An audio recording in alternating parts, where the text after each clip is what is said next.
Bobby, pretty soon you're going to be inside that stadium, High Point Solutions Stadium. Finally, Rutgers begins the 2018 season. Former Scarlet Knight assistant Zach Kerr brings, well, he's on staff at Texas State. Bobcats come in, opener for Rutgers. You know, we'll talk a little bit about what we want to see or what we expect out of the day. If we're going to start talking matchups, how Rutgers matches up with Texas State, probably going to have some issues, you know, moving forward just in terms of what you're going to get out of Rutgers this season. We'll get to the predictions at the end. Probably, I don't foresee either of us picking Texas State. You never know if you're going to surprise me.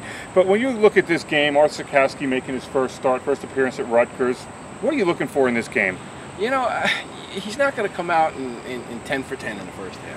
I think they're going to come out, and you want to see some poise, you want to see some accuracy, you want to see him start to settle in, you know, and just get comfortable, lead some drives down the field. I don't think they're going to ask him to do too much, you know, complete some short passes, let some guys make plays, and then build his confidence a little more. And I mean, really, that's essentially what this is for him, is a confidence-building game, because you want him going into Ohio State, you know, not totally green, not totally without experience. So I think you're just looking for a progression from him throughout the game. I wouldn't want to put a number of yards, completions, touchdowns on it, but just to see him get comfortable, make some plays, and really get acclimated to leading a college offense.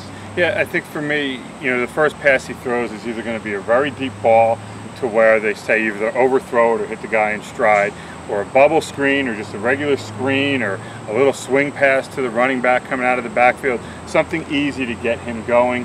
That's what you want to do, get him into a little bit of the rhythm so he has his confidence. I'm curious to see that. I'm curious to see Isaiah Pacheco at running back. I'm curious to see Bo Melton, and he's had a good spring, a good training camp, you know, what he does offensively.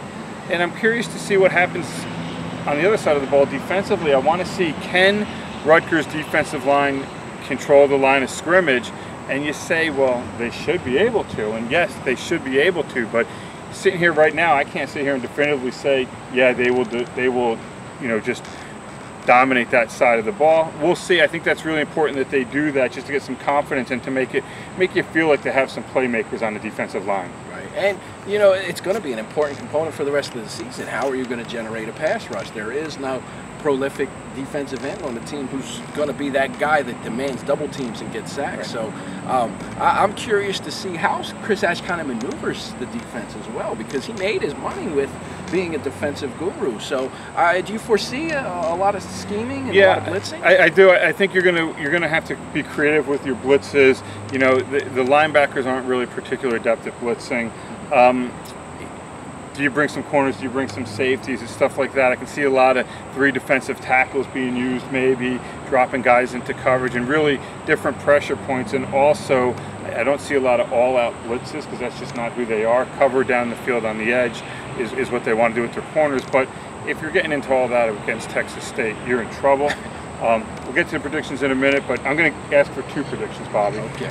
Before we get to the game one, kickoff, we're going to say, by the time pregame is finished, I'm going with like a 12:03 kickoff.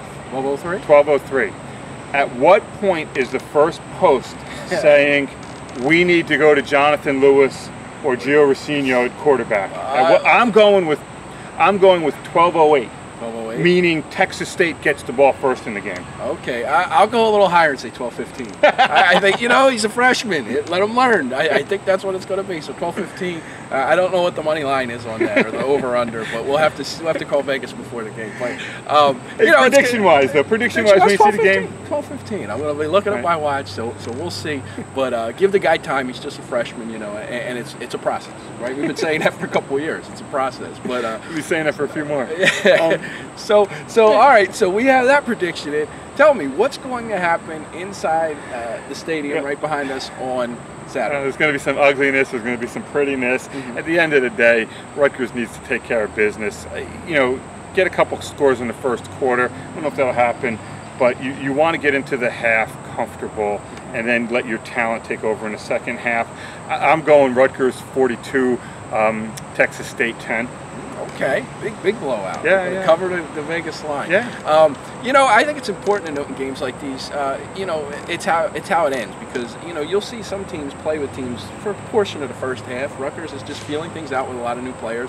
I don't think they're going to come out and dominate, you know, the way they opened up against the Norfolk State, and what was it, 45 points in the first half. You and I could play D-line now. So I don't think it's going to come out and be an all-out, you know, massacre, but I think third, fourth quarter, you're going to see them really outlast them. I'm not going to say as big of a win as you. I'm going to say 31-10, because I think there's, you know, some feeling out, and this is a good game to you know, have some bumps in the road, because, you know, you're not playing a Big Ten opponent. You're not playing you know, a bowl team. You know, so you're playing a team where you can make some mistakes and still come out with a victory. So there you have it, 31-10, Bobby Deren, and 42-10, Brian Dohn. We're going to pick each week and come back with more, you know, more fun stuff for you, and let's see how week 1 goes.